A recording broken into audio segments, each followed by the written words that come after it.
Patrick, this is a real big boy airplane you've got here. It is. It is. What's this airplane called? It's a Carbon Cub. Cub Captors Carbon Cub SS. Now, why do they call it Carbon Cub?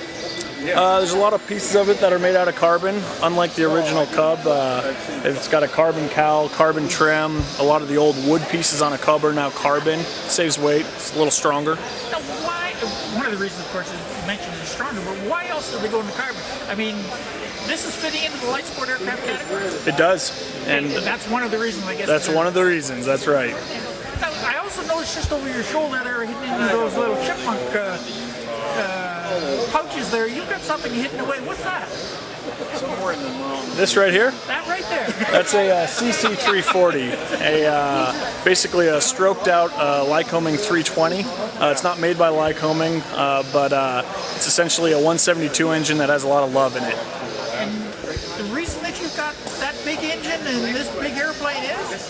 Well, I use it for going in the backcountry and flying around and doing some good camping and stuff. So it's good to have the performance, which it has a lot of.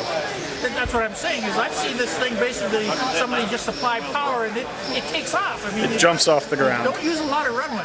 No, you don't. It's very nice for what we use it for. Now, how many horsepower is that putting out? It's 180 horse. 180 horse. And what kind of range and fuel consumption we're using with that engine? Up at this altitude, because we fly high to get over the mountains, we're seeing around somewhere between 4.5 and 6 gallons, depending on altitude, which gives us about 4.5 to 6 hours of range, depending on where we're going, what we're doing, and what altitude we're at. What is it that your company does then? Are you selling training, training people how to fly? Or? We sell and train. We do mostly selling, and then the training has trailed off a little bit, but I specifically train off airport and backcountry flying to people with those type of planes. So you've got a specialty then where you're teaching these people how to get in and out of these canyon areas? That's right. It's fairly niche, but yep. And these planes make it a lot easier than some of the planes that were previously available, so a lot of fun. Now, this airplane, is it coming out as a ready-to-fly airplane or coming out as a kit?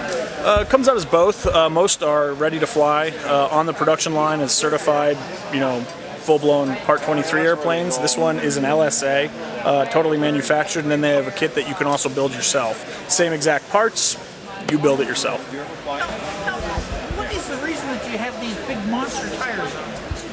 Well, we like to take this airplane in and out of unimproved strips or no strips at all. And those tires let you run over some pretty big stuff. They're very forgiving and allow you to do things that you just can't do with normal tires.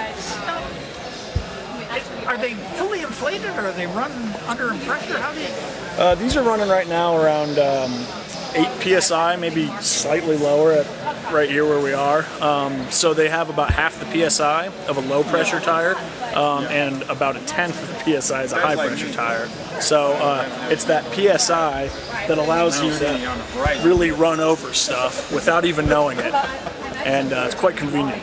Yeah, I've seen it come down on the water and it actually skims across the water and then up onto a sandbar. Yep, people do that too.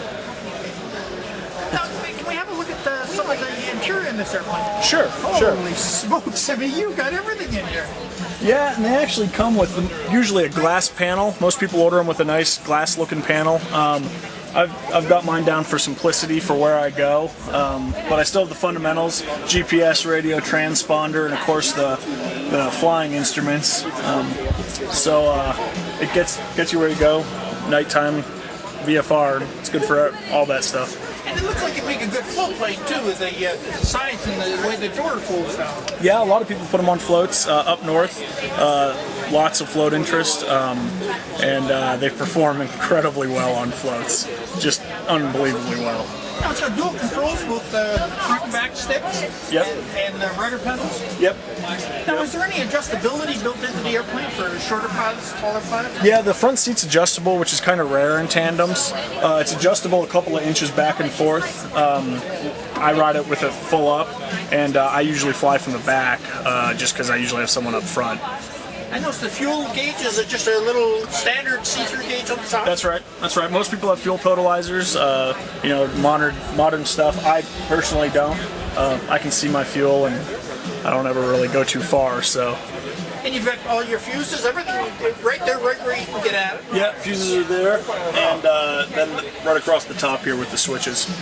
And also, one of the things I noticed, you've got that seat belt that's retractable so that you're able to actually touch the dash if you had to rather than... That's right. It's a inertial reel full point harness. Good for the kind of flying we do, just in case something were to happen. It's a good one to have. Now, what about storage? You mentioned out back, going back country. I mean, you've got to have some place to put things that you're doing. Yeah, this seat comes out really easily. I'll show you. I usually do it from back there, but we can camp for 3 days with a cooler, a full cooler, and huge 3-person tent, queen size blow up mattress.